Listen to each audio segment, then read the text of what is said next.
So మనం మాట్లాడదాం. Yeah, so ఎక్కడ మీ మీ వివాదం ఎక్కడ ఇప్పుడు టోటల్ దీంట్లో?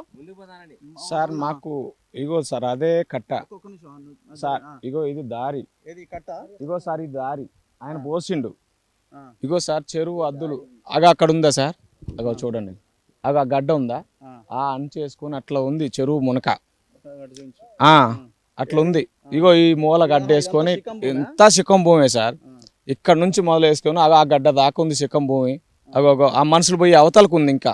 సరే, ఇప్పుడు భూమి ఏదున్నా ఆయన ఆయన అదే సార్, ఇప్పుడు ఇలాంటి భూమిలో చిన్న వివాదం, చిన్న గడ్డ తీస్తుంటే ఇదే ప్రభాకర్ అనే వ్యక్తి మా అన్న వసం నాతో చాలా బాగుంటాడు. ప్రతిరోజు మాట్లాడుకుంటాం, సెంటర్లో కూర్చుంటాం.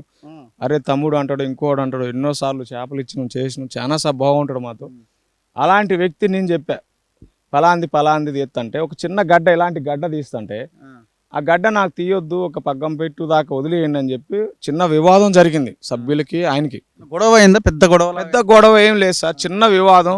ఒక మాట అన్నారు, సరే మీ దిక్కున్న కాడ చెప్పుకోపోండి అని ప్రభాకర్ గారు అన్నాడు. ఆ విషయాన్ని మాట్లాడి మీడియా ప్రజలందరికీ ఒకటే మాట, అసలు చిన్న విషయం ఇది, ఒక మాట చెప్పారు, మీకు దిక్కున్న కాడ చెప్పుకోమంటే అధికారులు కాడికి పోయారు, ఎంఆర్ఓ కాడికి పోయారు, అందరి కాడికి పోయారు, మాట్లాడితే పలాని కాడు ఉంది, పలాంది అని అద్దులన్నీ చూపించారు. ఇప్పుడు మీకు చూపిస్తా అద్దులు కూడా. ఆ అద్దులు చూపించిన ప్రకటనలో ఏమైందంటే ఈ కట్టని ఇగో ఈ సంవత్సరం పోసిన కట్ట సార్, ఆ ఇంజన్ ఉందా మోటార్ కాడ నుంచి మళ్ళీ ఈ సంవత్సరం 7 దాకా పోసుకున్నారు. అయినా ఎవరు మాట్లాడలే. లోపల గడ్డ తీయడానికి వచ్చింది పంచాయతీ పెట్టుకునేసరికి మేము 70 మంది సభ్యులు, నువ్వు ఒక్కడివి నిన్ని సంవత్సరాలు పంట పండించుకున్నా, అంత మట్టి తోలుకొని అంత మెరక చేసుకున్నా, మేము ఒక్కళ్ళు మాట్లాడలేదు. మా చెరువులో గడ్డ తీస్తుంటే నువ్వేంటి, అసలు నీకు ఇంత ఫస్టేజ్ ఏంది, మేమేమన్నా. సరే, ఇద్దరి మధ్య కొంత ఘర్షణ జరిగింది. ఆ చిన్న కొట్టుకునేయడం అంతా అసలు ఏం లేదు, బెదిరియడం, ఆయన ఏమైనా ఇబ్బంది? అసలు ఒక్క మాట కూడా ఒక్కళ్ళు కూడా బెదిరియలేదు. చెవులు కాదు, ఈ సభ్యులు కూడా ఒక మాట అనేవాళ్ళు కాదు సార్. ఆయన ఇన్ని రోజుల నుంచి ఎమ్మటి తిరిగే వాళ్ళని ఎవరేమంటారు సార్? అన్యాయంగా తీసుకుపోయి ఏదో మళ్ళీ ఇక్కడ ఏదో పార్టీలు. దీని తర్వాత ఏం జరిగింది? ఆ రోజు ఈ ఇష్యూ అయింది, దాని తర్వాత ఆయన మందు తాగింది ఎక్కడ? మందు తాగింది ఖమ్మం దగ్గర వెంచర్ సార్, ఆ వెంచర్ అంట. ఆ వీడియో తీసి పెట్టి వాళ్ళు మరి మందు బుడ్డి పట్టుకొని మాట్లాడుకుంటా సెల్ఫీ ఎట్లా తీస్తారు సార్? ఇట్లా మందు బుడ్డి పట్టుకొని సెల్ఫీ తీయైతే సార్, ఎవరు లేవో మేము సెల్ఫీ తీసి పెట్టారని చెప్పి వాళ్ళు ఏదో వీడియోలు పెట్టి పలాను కిషోర్ గారు ఎట్లా చేసిండు, పలానా రామారావు గారు ఎట్లా చేసిండని వాళ్ళ మీద వీళ్ళ మీద కంప్లైంట్ ఇవ్వడం కాదు సార్. మాకు అసలు ఆ వ్యక్తి ఎట్లా చనిపోయిండు, కిషోర్ కూడా ఉన్నది అని పేపర్లలో పెద్ద బట్టి విక్రమార్కతో ఉన్న ఫోటో ఒకటి చేస్తున్నారు కదా. కిషోర్ ఎవరికి సపోర్ట్ చేసిండు?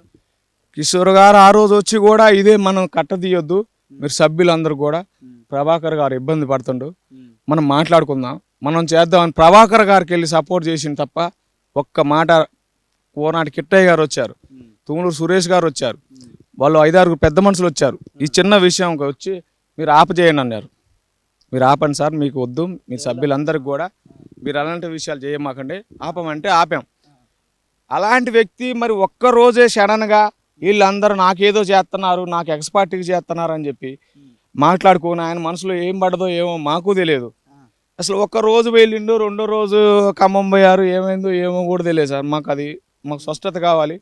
మీ మీడియా మిత్రులందరికీ కూడా చెప్పేది అదే, మాకు ప్రభాకర్ గారికి సాగు కారణం ఎవరు? సభ్యులా, ఎవరా, బీఆర్ఎస్ నాయకులా, కాంగ్రెస్ నాయకులు అంటున్నారు, ఎవరు అసలు దీనికి కారణం ఎవరో మాకు కావాలి. మీ మీడియా మిత్రులందరూ కూడా మేము దండం పెట్టి చెప్పేది అదే, మాకు ఒక్క న్యాయం కావాలి. మాకు అసలు ప్రభాకర్ అనే వ్యక్తి చనిపోయే వ్యక్తి కాదు, మందు తాగే వ్యక్తే కాదు. అసలు అలాంటి వ్యక్తి అలాంటి పరిస్థితుల్లో ఉన్నదంటే ఏం చేశారు అసలు ఆయన? నా పాయింట్ ఏంటంటే, ఇప్పుడు ఆయన పాయిజన్ తాగిండని అంటున్నారు, ఏది భూమి కోసం ఆయన అధికారుల దగ్గరికి పోతే అధికారులు రెస్పాండ్ అవ్వలేదు అని అంటున్నారు. అసలు మీకు ఆయనకి పెద్ద గొడవే లేదు, చిన్న గొడవ, మీరు ఊరోళ్ళే నడుస్తూ ఉన్నది వ్యవహారం. సో మీరు అంత పొలిటికల్గా కానీ ఇంకోటి కానీ లేదు, మీరు సామాన్య రైతులే మీరంతా కూడా. సో ఆయన ఏదో రైతు ఆయన పని ఆయన చేసుకుంటున్నాడు. ఇప్పుడు మీ మీద కోపంతో ఆయన పోయి సూసైడ్ చేసి పాయిజన్ తాగేంత ఇది కూడా లేదు. మరి ఎందుకు తాగి ఉంటాడు? మధ్యలో ఏం జరిగి ఉంటుంది? ఆయన ఏం చేసి ఉంటారు? వేరే కారణాలు ఏమైనా ఉండొచ్చునా? వేరే కారణాల వల్లే సార్. అసలు ఆయన దీని వల్ల ఎందుకు చనిపోతాడు సార్? ఇక చూడండి, మీకు చూపిస్తా ల్యాండ్లోకి వెళ్తాను, చూడండి. ఇది మా ప్రభాకర్ అన్నది ల్యాండ్ అంతా, ఆ చనిపోయిన ప్రభాకర్ గారిది ఇదంతా. ఇవన్నీ నుంచి అగో ఆ స్తంభాల దాకా మొత్తం వాళ్ళదే. చూడండి ఒకసారి. ఇది ఎంత? ఆయనకున్న ఎన్ని ఎకరాలు? 7 ఎకరాలు సార్, 7 ఎకరాల పొలం. ఇదంతా చూడండి అగో ఎంత మట్టి తూలుకుండా కొత్త మట్టి కూడా ఇది చెరువులో మట్టి కూడా చూడండి సార్ అగో అంత మట్టి తూలుకున్న ఒక్క మాట అనలేదు ఎవరు. ఈ కట్ట మళ్ళీ పోతుంటే మళ్ళీ లోపల అన్నదానికి ఒక మాటకు అన్నారు. దీన్ని తీసుకుపోయి పెద్ద చేసి నాయకులు అందరూ రాజకీయం కోసం వాడుకొని ఒక మనిషి నిండు ప్రాణాన్ని తీశారు సార్. మాకు ఆ వివరణ కావాలి మాకు. అంటే ఇప్పుడు ఏమన్నా గ్రామ పంచాయతీలో పంచాయతీ పెట్టడం కానీ ఆయన ఏమన్నా నువ్వు ఎట్లా చేస్తామని ఒక్కరిని నిలబెట్టి చేయడం కానీ అట్లా ఏమన్నా ఉందా? అట్లా చిన్న వాదన కూడా లేదు. గ్రామంలోకి వెళ్ళండి, ఇంకా ఇంకా మీరు చాలా మందిని అడిగారు ఇప్పటికే, ఇంకా మా జనాభాని అందరిని అడగండి, ఊళ్ళో ఉన్న సభ్యులను అడగండి, రైతులను అడగండి, పక్కనున్న రైతులందరినీ తెలుసుకోండి మీ వివరాలు. ప్రభాకర్ అనే వ్యక్తిని ఎక్కడన్నా ఎవరన్నా నిలబెట్టి నువ్వు ఇది తప్పు చేసినావా అని అన్నారేమో, ఎవరన్నా నువ్వు ఇది తప్పు అని చెప్పి ఎక్కడన్నా పిలిపించారేమో అడగండి. ఎలాంటి విషయాలు లేవు. సో ఇప్పుడు ఎవరెవరు దీని మీద ఆధారపడి ఉన్నారు? ఈ చెరువు దీని మీద ఏం చేస్తారు? అంటే చెరువులో చేపలు వేస్తుంటారా? ఆ చేపలు వేసుకుంటాం సార్. చేపలు వేసుకొని మేము ప్రతి సంవత్సరం మాకు ఒక ఎండాకాలం మార్చి నెల నుంచి మే నెల లాస్ట్ దాకా పట్టుకుంటాం. 3 నెలల పాటు పట్టుకుంటాం. ఆ చెరువు ఉంది, ఇంకో చెరువు ఉంది, తూటుకుంట చెరువు అంటారు దాన్ని. ఆ 2 చెరువులు ఉన్నాయి, 70 కుటుంబాలు సార్. ఇక్కడ మేమందరం ఆ చెరువు పట్టుకుంటాం, పోసుకుంటాం పిల్ల. కేసీఆర్ గారు కూడా పిల్ల ఇచ్చిండు మాకు, పోసుకుంటున్నాం. ఇంకా మార్చి నెల లాస్ట్ కాడ నుంచి చిన్నగా పట్టుకుంటాం మే నెల దాకా. ఒక 3 నెలల పాటు దాని మీద బతికే వాళ్ళం మేము. మాకు ఇలా వద్దు, నువ్వు నీ చేను నువ్వు చేసుకో, మేమేమన్నా చేసినావా, ఇప్పుడు ఇంకా తీసినా ఉంది అని ఈ గడ్డ తీస్తే నీకేందంటే దానికాడ చిన్న పంచాయతీ అయ్యి వాళ్ళు చిన్న గొడవ పెట్టుకున్న దానికి ఇలాంటి విషయానికి చిన్న దాన్ని పెద్దది చేసి ఆయనకి పెద్దది సృష్టించి ఆయన్ని ఒక భూలోకం కనుక యమలోకం లాగా చేపించి ఆయన్ని ప్రభాకర్ గారిని ఈ రోజు మనిషి కాన రాకుండా పోయింది. మీ గ్రామంలో ఉన్న వాళ్ళేనా ఇప్పుడు ఆయనతో ఎక్కువగా ఈ ఇష్యూ తర్వాత మాట్లాడింది? మన గ్రామస్తులే సార్, మా గ్రామంలో బయట వాళ్ళు ఒక 2-3 ఉన్నారు, వాళ్ళకు కూడా వస్తాయి పేర్లు. మీకు కూడా చెప్పేది అదే. వీళ్ళు ఎట్లా ఆయనని ఇది చేసిర్రు? ఈ విషయాన్ని ఎట్లా వాడుకున్నారు? ఏముంది సార్, చిన్నదిగా అంతా పోతుంది, నీదేం ఉంచరు. ఇక వాళ్ళందరూ మనిషికి 10,000 వేసారంట, 6 లక్షలు పెట్టి నీ మొత్తం నాశనం చేస్తారని చెప్పి ఒక టాక్ చేసుకొచ్చి అసలు అలాంటి 10,000 వేసే సభ్యులే సార్. ఒక రోజు ఏదో మందు అదే రోజు 1-2 గంటల్లో ఏదో పార్టీ చేసుకున్నారు అన్నది ఒక డిస్కషన్. ఉదయం పూట అక్కడ ఫంక్షన్కి వెళ్ళారంట సార్. ఫంక్షన్కి వెళ్ళి ఆ ఫంక్షన్ కాడ ఏదో మందు తాగారంట ఎవరు 5-6. ఇంకేడో రెస్టారెంట్లో కూర్చున్నారంట, అప్పుడు ఒక 6-7 ఉన్నారంట. అదే అక్కడ మనం వీడియో తీసిన కాడ అంతకుముందు మన గొల్లోలు పిల్లగాళ్ళు ఉన్నారు, అక్కడ వాళ్ళు కూడా అన్న 5-6 ఉన్నారన్న, ఇక్కడ మందు తాగారన్న, దాదాపు గంట పాటు ఉన్నారన్న ఇక్కడ అని చెప్పారు. ఆ కారణాలన్నీ మీ మీడియా ద్వారా మాకు చెప్పాలి. అసలు ఎవరు ఆ వ్యక్తులు అనే వాళ్ళు బయటికి రావాలి సార్. సో ఏం పెద్ద మనిషి తెలుసా ప్రభాకరు? ఎట్లుంటాడు అంటే ధైర్యంగానే ఉండేదా? ఎందుకు ఆయన ప్రాణం తీసుకొని ఉంటాడు? ఆయన ఒక జోలి పోడు ఏం కాదు కానీ మరి ఆయనకి ఎందుకు వచ్చి ఎందుకు బుద్ధి పెట్టిందో ఆ ఖమ్మం పోయినట, ఖమ్మం పోయితే ఆడనే ఆగమైపోయాడు. ఇక అంతే నాకు తెలిసి. నీతో మాట్లాడుతుండేదా ఇక్కడికి వచ్చినప్పుడు? మాట్లాడుతున్నాడు, మంచిగానే ఉండేది. ఆయనకి ఏం అసలు గడుసు ఆయన కాదు, ఏం కాదు, మంచివాడే. మీరు ఎట్ట ఆగమేయడం మాకు తెలియదా? ఏమన్నా గొడవ అయిందా అట్లా? దానికోసం తెలియదా? ఎక్కడ మేము ఆడికి పోగా తారల కాడికి కానీ కొక్కిరల కాడికి నాకేం పోయినండి ముసలివాడికి. అబ్బాయి కూడా రమ్మని చెప్పుకుంటా నేను. రండి యా రండి. సో ఇక్కడ విషయం ఏంటంటే అసలు ప్రభాకర్ మందుబాటి ఒకవేళ ఆత్మహత్య అయితే ఆత్మహత్య చేసుకోవాల్సిన పరిస్థితి ఏంటి? ఆత్మహత్య చేసుకునేంత పిరికోడు కాదు, అసలు విషయమే లేదు ఇక్కడ. ఆయనకు మాకు మధ్య జరిగిన డిస్ప్యూట్లో అది పెద్ద గొడవే కాదు. కొంతమంది వచ్చి మాట్లాడితే మేము కూడా సరేలే అనేసి వదిలేసినాము అన్న చర్చ నడుస్తున్నది. ఏదేమున్నా సమస్యని పరిష్కరించుకోవచ్చు. మరి ఏం జరిగింది? ఒకవేళ ఆయన వీడియో తీసి చనిపోవాలి అనుకుంటే ఒక వెంచర్లోకి ఎందుకు వెళ్తాడు? అక్కడ ఎందుకు వీడియో తీస్తాడు? అసలు వీడియో తీసింది ఎవరు? సో గవర్నమెంట్ దీని మీద వాటర్ ఉన్నట్టునే చూడు ఎంక్వైరీ చేస్తే తప్ప వాస్తవ విషయాలు బయటకు వచ్చే అవకాశం అయితే కనబడతలేదు. సో చూద్దాం. ఇంకా మనం ఈ చెరువు దగ్గరికి వెళ్తూ ఉన్నాం. ఇది చాలా క్లియర్గా మనం ఇంకా లొకేషన్ దగ్గరికి వెళ్తే ఇదంతా మనం ప్రభాకర్ భూమిలోనే ఉన్నాం మనం ఇప్పుడు.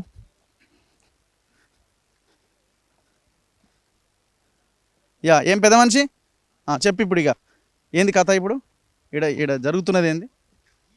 ఏమి లేదు సార్, మన చేపల వాళ్ళం ఈ 70 కుటుంబాలు చెరువు ఆయన దోవిందినా ఇప్పుడు మీరు దోవింది? దోవింది కట్ట.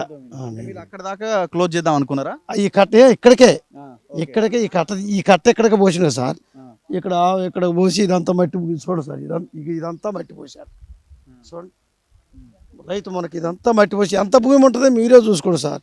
మాకైతే ఏం తెలియదు, మా దాంట్లో పోసిండు అన్నట్టుగా మేము కట్ట తీసేసి మేము బతకాలయ్యా మాకు చెరలు చేపలు పెరగాలి తలా 10 ఇప్పుడు రూపాయలు మీరు ఇది గుంట తీసిర్రు కట్టే ఈ కట్టే తీసి మళ్ళీ మాట పక్క పోసుకున్నాం ఆ గుంట పూడుపుదాము అన్నట్టుగా ఇట్లా పోసుకున్నాం సార్. ఇంకంతే వాళ్ళకి మాకు ఏ తగు లేవు ఏమీ లేవు. వాళ్ళు మంచోళ్ళే మేము మంచోళ్ళమే. మేమైతే వాళ్ళ జోలికి వెళ్ళడానికి పోయిన వాళ్ళం కాదు. వాళ్ళు మా జోలికి వచ్చి ఎవరెవరు దీని మీద ఈ చెరువులో చేపలు ఎవరెవరు పడుతుంటారు మీరు?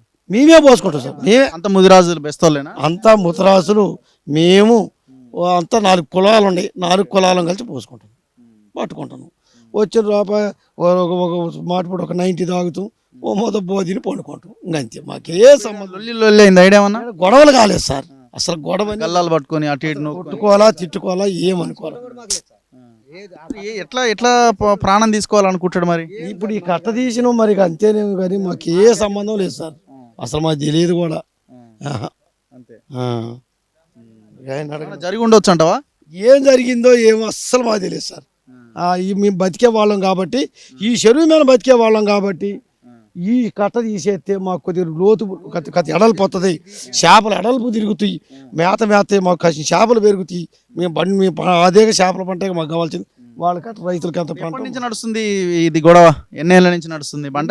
ఆయన వదలమని మీరు అడుగుతున్నారు, ఆయన వదలట్లేదు అంతేనా? ఎన్ని ఏళ్ళు పట్ల ఒక 10 రోజులేమో అవుతుంది అంతే. 10 రోజులు 7 రోజులు నుంచి నెలలు లేవు, సంవత్సరాలు లేవు. వాళ్ళు మరి కిషోర్కి ఏం సంబంధం? కిషోర్ గారు మీరు కట్ట తీస్తుంటే వచ్చాడగా కట్ట తీవాకండ్రా, లేనిపోయింది ఆయన రైతే మనం కూర్చొని మాట్లాడదాం అనడం. అంతే, అసలు ఆయనకి సంబంధమే లేదు. ఆయనకే సపోర్ట్ చేసిండు అంట. అట్టే మాట్లాడిండు. వాళ్ళే తీసుకొచ్చుకున్నారు మమ్మల్ని ప్రభాకర్ తీసుకొచ్చుకున్నారు. కిషోర్ని వాళ్ళు వెళ్తుకొచ్చుకుంటే వచ్చిండు కానీ ఆయన మళ్ళా కట్ట తీసేవాకండి, నేను మాట్లాడతా, మీరు ఆగండి, నా మాట వినండి అంటే మేము ఇక్కడికి తీసి ఆఫ్ చేసినాం సార్. ఇది జరిగిన విషయం. ఇక మీరు ఏం చేస్తారు? మా కుటుంబాలను 8 మంది ఆడ ఉన్నారు పోలీస్ స్టేషన్లో ఉన్నారు అక్కడ. ఎందుకు? ఇదే ఈ కేసు మీద దీన్ని ఏమైనా కేసులు పెట్టిరా? మావే పెట్టలేదు సార్. ఎవరు అయితే మా సభ్యుల మీద ఒక 8 మంది మీద 7 మీద కేసు పెట్టారు సార్. దీన్ని ఈ కేసుకి దీంట్లో మా 70 మంది గురించి వాళ్ళ ముందుకు వచ్చిన ఏది చేసిన అందరూ కలిసి చేసినాం కదా. వాళ్ళు కొద్దిగా ఫెసిలిటీ సెక్రటరీ కొద్దిగా పెద్ద మాట్లాడతారని వాళ్ళ మీద 7 మీద కేసు చేశారు సార్. చేశారు, కేసు అయింది. మేము వచ్చి చేసిన వారి కల్లా వారు చేసిన తప్పు కూడా ఏమీ లేదు. వారు పోసిన కట్టని తిరగబోసిను, దాన్ని నిలుపుకుంటున్నాం. మా 70 మంది కుటుంబాలు ఈ గుంట్లని బూడుపుకొని సము చేసుకొని బతికే కుటుంబాలు మాయని దీని పోరాటానికి వచ్చిన తప్ప వారు మేము పంచాయతీ వచ్చిన వాళ్ళం కాదు. మీరు ఎప్పుడన్నా మీరు పోయి కేసు పెట్టడం కానీ ఆయన పోయి కేసు పెట్టడం కానీ ఇట్లాంటివి ఏమైనా జరిగింది? ఏమి లేవు సార్. అట్లాంటివి జరగలేదు. వారు మా మీద కేసు పెట్టినారు కాదు, అది మమ్మల్ని అడిగిన వాళ్ళు కాదు, మేము వాళ్ళని అడిగిన వాళ్ళం కాదు. చెరువు బాగు చేసేటప్పుడు వస్తే ఈ కట్టబోసి ఉంటే వారిని అడిగేటాలుగా వారు అన్నారు కదా, మీ దిక్కును కూడా చెప్పుకోపోండి, మేము పోసేది అన్నారు. అది ఒక్క మాటను పట్టుకొని మీ దిక్కు మేము చెప్పుకోవడం ఏంది, మేము తీస్తే మీరు దిక్కును కూడా చెప్పుకుంటారు అనే ఉద్దేశంతో ఆ పోసిన కట్టని తీసి తిరగదోడు తప్ప మాకేరే ఉద్దేశాలు అని మా కసులు అన్నదమ్ముల్లాగా తిరుగుతుంటారు. ఇప్పుడు మధ్యలో ఎవరో ఉండి చేసినట్టు కనబడుతున్నది. మరి ఆ మధ్యలో ఉన్న వాళ్ళకి మీకేమైనా గొడవలు ఉన్నాయా? లేదు సార్, మాకు మధ్యన పెద్ద మనుషులకు మాకు గొడవలు లేవు, ఈ అధికారికి మాకు గొడవలు లేవు. అందరితో మేము మంచుకుంటాం, వారు మాతోటి మంచుకుంటారు. ఈ పిల్లగాళ్ళు ఏరయ్య గారు వాళ్ళు కూడా అన్నదమ్ములకు మేము తిరుగుతుంటాం సార్. ఆ అబ్బాయి కూడా మా తమ్ముళ్ళు లాంటి మేము మంచిగా తిరుగుతుంటాం. మేము సాకుల అబ్బాయిని ఇస్త్రీ పట్ల చేయడానికి కూడా పోతుంటాం. రోజు మా అన్నదమ్ములాగా మేము తిరుగుతుంటాం. కానీ ఆ అబ్బాయి సాయవలసిన అవసరం లేదు. కానీ మరి దేని వల్ల చచ్చిండో మాకు ఆయన చచ్చిన కానించి మేము చాలా బాధపడతాం సార్. ఇది మా జరిగింది. మా కుటుంబాలు ఇప్పుడు 8 మంది దాంట్లో ఉండేటాలుగా మా వాళ్ళు పోయి దాంట్లో కూర్చున్నారని కానీ మా ఇంట్లో ఈ 70 ఇప్పుడు ఆయన మళ్ళీ పోయి గాడెన్నో వెంచర్ల మందు బాటిల్ పట్టుకొని ఎందుకు అయిందని గాడికి ఇప్పుడు ఆయనకు బాధ ఉంటే ఆయన పొలంలో నిలబడి ఏమైనా చేసుకోవాలి. ఇప్పుడు ఆయన వెంచర్కి ఎందుకు? మేము ఏడనే కూర్చున్నాం సార్. ఆయన అది వచ్చేటప్పటికి ఏడనే ఉన్నాం. మాకు ఆ ఈడియోకి అది వచ్చేటాలుగా మేము టర్న్ అయిపోయింది సార్. మాకు తెలియదు అది పిల్లగాడు ఎందుకు బంతుకొని డబ్బా పట్టుకొని ఇది చేస్తుండో మాకు అసలు మేము ఇది అయిపోయినాం. ఇంటికి పోయే చచ్చిండు అన్నారు. ఏడో మందు పట్టుకొని డబ్బా పట్టుకొని చెల్లో వచ్చింది. మేము ఇంటికి పోయి చూసేటాలుగా చచ్చిండు అన్నారు. అసలు మేము టర్న్ అయిపోయినాం సార్. మా ఈ గింతంత పంచాయతీ గురించి మనం కూర్చొని పరిష్కారం చేసే దాని గురించి ఆయన సావటం ఏంది, ఆయన అంత బాగా కుటుంబాన్ని ఆగం చేసుకుంటే ఆయనకి ఇంత పిల్లగాలే సార్. ఆ పిల్లగాళ్ళ చూస్తే మాకు కూడా చాలా బాధగా ఉంది సార్. అసలు పిల్లగాళ్ళని ఆగం చేసుకొని ఆయన ఎందుకు ఇంత పని చేసుకొని మేము బాధపడ్డాం, కానీ ఆయన గురించి మాకు చాలా బాధ వేసింది, కానీ కసిగా మాకు ఏనాడు లేదు సార్. ఇప్పుడు వాళ్ళు ఏమన్నా ఆయనకి ఎన్ని ఎకరాలు ఉంది మొత్తం? ఆయనకి 7 ఎకరాలన్నర ఉంది సార్. ఇక్కడ ఆయన తండ్రికి ఎంతమంది పిల్లలు? ఒక అబ్బాయి ఒక అమ్మాయి. ఆయన తండ్రికి ఒక అబ్బాయి ఒక అమ్మాయి. ఆ అబ్బాయి పెళ్ళి అయింది, ఏమంటుండు ఆ అబ్బాయిని పెట్టుకుని పోతుంది. ఈయన ప్రభాకర్ వాళ్ళ తమ్మ నాయనకు వీరభద్రం, ఆయనకే సార్, ఆయనకి చనిపోయిన ఆయన వాళ్ళ అక్క ఇద్దరే. ఈయనకి ఒక అబ్బాయి ఒక అమ్మాయి, ఈయనకి కూడా. అయితే ఆయనతో మేము మంచుకుంటాం, మంచి తిరుగుతుంటాం. మొత్తమే పొలం లేదు, ఓన్లీ ఎకరమే ఉంది, సరే అది పోతుందన్నా కూడా ఏమన్నా అనుకోవచ్చేమో. అట్లా కూడా లేదుగా, మిగతా పొలం కూడా బాగానే ఉంది. పొలం అంతా కూడా వచ్చింది సార్. చూడండి లాడ్ అంతా చూడండి సార్. ఇక మేము వద్దాం ఇదంతా 7 నుంచి ఆ కట్టగాడికి 6 సార్. 14 ఎకరాల 20 కుంటాలు 18 కుంటాలు తేలింది సార్. మేము సర్వే చెప్పిస్తే ఆయనది ఆయన తీసింది, ఓన్లీ ఆయన చేసిందే. దాంట్లో మేము చేసినది ఓన్లీ కట్ట మాత్రమే పోసినాం. ఆపయ్య విలేజ్ ఆఫీసర్ వచ్చిండు, సర్వేర్ వచ్చిండు, ఇదంతా మునక్కింద ఉంది, నువ్వు చేయకూడదు, మేము చేయకూడదు అని కిషోర్ గారు వచ్చి చెప్పి పోయిండు తప్ప మేము అంతతో ఆగిపోయినాం. ఇప్పుడు ఎట్లా మరి ఏం జరిగి ఉండొచ్చు అనుకుంటున్నారు మీరు? అది మాకు తెలియదు సార్. మా వాళ్ళకి చదువు రాదు, ఎవరికి ఏ చదువు రాదు. చేపలు పట్టుకొని బతుకోవాలని తప్ప మాకు ఇట్లంత లోతుపాట్లు తీసుకునే రాదు, ఎవరికి తెలియదు. అనుమానం అయితే ఉన్నది కదా, ఏదో మాట చెప్తా సార్. ఒకసారి మీ కారు పెట్టారు చూసింది సార్, అటు చూపెట్టండి మేడం గారు సార్, ఒకసారి అటు చూపెట్టండి. ఆ కారు కాడ మొదలు పెడితే ఈ దారి మొత్తం కానించి ఇక్కడ నుంచి ఈ స్తంభాలు చూడండి సార్, ఇక్కడ నుంచి అక్కడ వరకు 7 ఎకరాలు ఉంది సార్. ఇది 14 ఎకరాల 18 కుంటలు తేలింది మీ సర్వేర్ వస్తే. ఇదంతా మునక్కింది ఉంది, నువ్వు తీయటానికి అని చెప్పిపోయిండు. నడుస్తున్నది వస్తుంది దానికాడ ఈ కట్టాలకు పోసినాం, తీయలేదాకా ఆపండి అని పోయొద్దని ఆపేసినాం. కానీ ఇది కుంభకోణాలు ఏం జరిగిందో మాకు తెలియదు, కానీ మేము చేపలు పట్టి బతికే వాళ్ళం తప్ప మాకు ఇట్లాంటివి తెలియదు. రాజకీయానికి కూడా సంబంధం లేదు సార్. దీంట్లో ఒక నిమిషం సార్, మీరు ఆలోచించారు మంచిగా. సిపిఎం, సిపిఐ, టీఆర్ఎస్, కాంగ్రెస్, అన్ని పార్టీలు ఉన్నారు. మా అందరికి సంబంధించిందే కదా ఈ సొసైటీ. మేమెందుకు రాజకీయ పొందుతాం, మేమెందుకు రాజకీయానికి పోతాం? కానీ మీరు కొంచెం లోతుగా ఆలోచించి ఆ వీడియోకి ఆత్మహత్యకి కారణం ఏందో మీ మీడియా వాళ్ళే బయటపెట్టాలి. సో ఇది యాక్చువల్ వాస్తవ పరిస్థితి. అధికారులు తేల్చాలి, స్థానిక పోలీసులు తేల్చాలి. ప్రభుత్వం కూడా ప్రతిష్టాత్మకంగా తీసుకుంది కాబట్టి, అంటే సీరియస్గా తీసుకుంది కేసును కాబట్టి, సో త్వరితగతిన ఈ కేసులో ఉన్న వాస్తవాలు ఏంటనేది బయటికి చెప్పాల్సిన అవసరం ఉంది. సో ప్రభాకర్ ఆత్మహత్య చేసుకున్నాడని అయితే అనడానికి అవకాశాలు కూడా చాలా తక్కువగా కనిపిస్తున్నాయి. సో ఆత్మహత్యనే చేసుకున్నా ప్రొవోకేట్ ఎవరైనా చేశారా, అంటే ఎవరైనా రెచ్చగొట్టే పరిస్థితి ఏమైనా తీసుకొచ్చారా, అసలు ఆ వీడియో తీసింది ఎవరు? ఒకవేళ ఆయన వీడియో తీసే టైంలో మంచిగానే మాట్లాడుతున్నాడు కదా, పరుగుల మంది ఆయన మన హాస్పిటల్కి ఎందుకు తీసుకెళ్ళాలి, ఎవరు తీసుకెళ్ళారు, ఇవన్నీ విషయాలు బయటికి రావాలి. స్థానిక ఎస్పీ, జిల్లా ఎస్పీ ఇమీడియట్గా వాస్తవాలని ప్రజలకు చెప్పాల్సిన అవసరం ఉంది. చాలా అనుమానాలు, చాలా ఆరోపణలు, ప్రచారం అయితే పెద్ద ఎత్తున జరుగుతున్నది. ఆ వీడియోకి ముందు ఒక 3-4 సార్లు భయపెట్టో బెదిరించో రిహార్సల్స్ చేయించారని అంటున్నారు. పోలీసుల దగ్గర డేటా ఉందని అంటున్నారు. ఏది వాస్తవమో ఏది అవాస్తవమో మీరు తేల్చాలి. సో ఇక్కడ మాత్రం డిస్ప్యూట్ ఏమీ ఉంది అంటే ఈ ఈ చేపలు పట్టుకునే వీళ్ళకి ప్రభాకర్కి మధ్య ఉన్న చిన్న వివాదం ఇది. సో ఆయన కొంత భూమి, చెరువు భూమిలోకి వచ్చిండు, ఆ భూమి మాది అని వీళ్ళు అంటున్నారు. లేదు నేను ఎప్పటి నుంచో సాగు చేస్తున్నానో ఇంకోటనో, ఆయన తన పంటను తాను సాగు చేసుకునే ప్రయత్నం చేస్తున్నాడు. పెద్ద మనుషుల దగ్గరికి వెళ్ళింది, వాళ్ళు వచ్చిర్రు, మాట్లాడే ప్రయత్నం చేస్తున్నారు. అంతలోనే ఆయన ఆత్మహత్య అని అంటున్నారు. సో ఇదంతా ఈ డిస్కషన్, ఈ గొడవ అంతా కూడా కేవలం రోజుల వ్యవధిలో, నెల రోజుల లోపల జరిగిన గొడవే అని అంటున్నారు. మరి ఇలాంటప్పుడు అంత ఈజీగా ఒక వ్యక్తి ఆత్మహత్య చేసుకోవాలంటే అన్ని రకాల ప్రయత్నాలు విఫలమైనప్పుడు తన ఆత్మహత్యకి వెళ్తాడు. అసలు ఇక నేను బతికి కూడా వేస్ట్, నా భూమి మొత్తం పోతుందని అనుకున్నప్పుడు. పోనీ ప్రభాకర్ కేవలం 1 ఎకరం 2 ఎకరాలే ఉంది, ఉన్న భూమి అంతా పోతుందని అనుకోవడానికి అవకాశం ఉందంటే అట్లా కూడా లేదు. సో తనకు 7 ఎకరాల చిల్లర భూమి కనిపిస్తూ ఉన్నది. సో మరి ఇంత ఉన్న తర్వాత మరి ఎందుకు ఆత్మహత్య చేసుకోవాల్సిన పరిస్థితి వచ్చింది? పోనీ ఆయనకి సపోర్ట్ లేదా? సామాజికంగా కూడా ఆయన చాలా బలమైన కమ్యూనిటీ నుంచి ఉన్న వ్యక్తే. సో వీళ్ళన్నా పాపం బెస్తోళ్ళు, ఎరకలోళ్ళు, ఇట్లా వీళ్ళు కూడా ఉన్నారు. సరే రైతే మన కమ్యూనిటీని ఇక్కడ చెప్పలేం, బట్ నేను చెప్తున్నా, అంటే ఎంత లేదన్నా కూడా ఆ విషయాన్ని కూడా మనం ప్రస్తావించాల్సిందే. కమ్యూనిటీ పరంగా చూసినా కూడా చాలా బలమైన కమ్యూనిటీ నుంచి ఉన్న వ్యక్తి, పొలం ఉంది, భూమి ఉంది, తండ్రి ఉన్నాడు, వీళ్ళంతా వీళ్ళ సపోర్ట్ కూడా ఉన్నది. పెద్ద గొడవ కూడా లేదు, ఇక్కడ గల్లాలు పట్టుకొని గొడవ పెట్టుకున్న సిచ్యువేషన్ కూడా లేదు. సో దాదాపుగా అయితే అనుమానాలు మరింత బలపడుతున్నాయి. దీంట్లో ఏదో జరిగింది, ఏదో కాన్స్పిరసీ ఉంది అన్నది కనబడతా ఉన్నది. మరి ఏం జరిగింది, ఏం జరగలేదు, ఏది వాస్తవం ఏది అవాస్తవం అనేది పోలీసులు తక్షణం తేల్చాల్సిన అవసరం కనిపిస్తూ ఉంది. కెమెరామెన్ పాషాతో రఘు, మన తొలి వెలుగు.